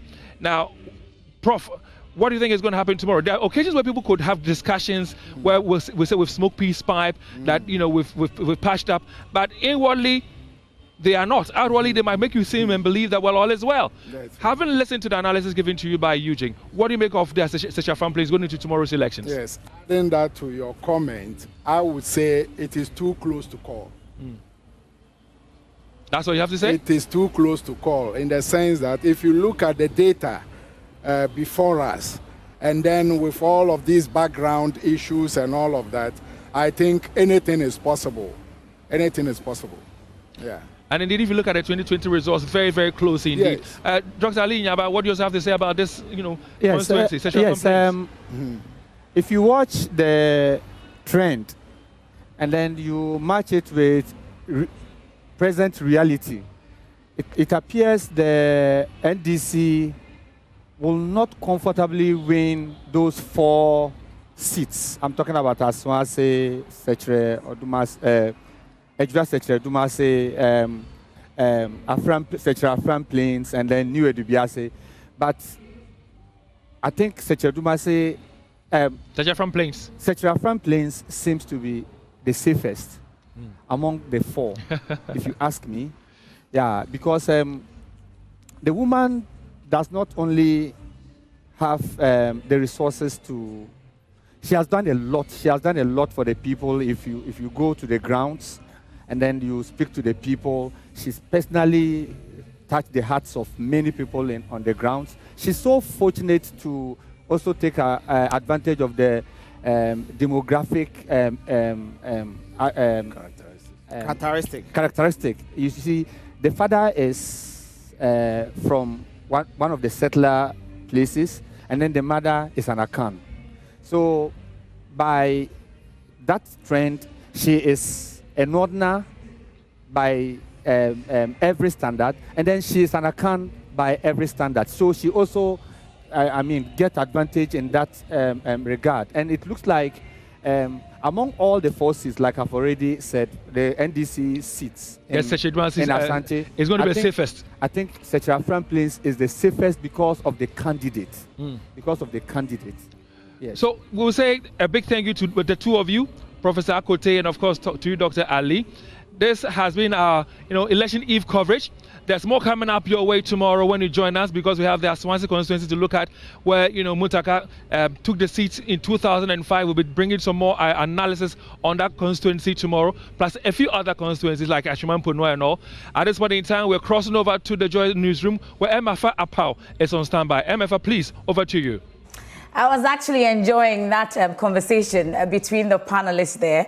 And of course, Eugene Osei, many thanks to the team. And we are looking forward to it all when it goes down to the D-Day, all the way till when we call the elections. Thank you very much, David Akwete and Eugene Osei, and the entire team from Studio 995 from that rooftop in Kumasi. Osei Krom, where I say, well, let's now get ready for the context. That's coming up next with my colleague Benjamin Akakpo. And guess what?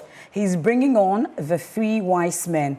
That's the moment that we've all been waiting for right here. I can't wait to see how this smart wall right here in the Joy News studio will be, played with amongst others by the team. We'll take a quick break, and on behalf of the entire team for the election eve, we'll take a quick break as well. And then when we return, Benjamin Akakpo and the team will take over. Many thanks for your company.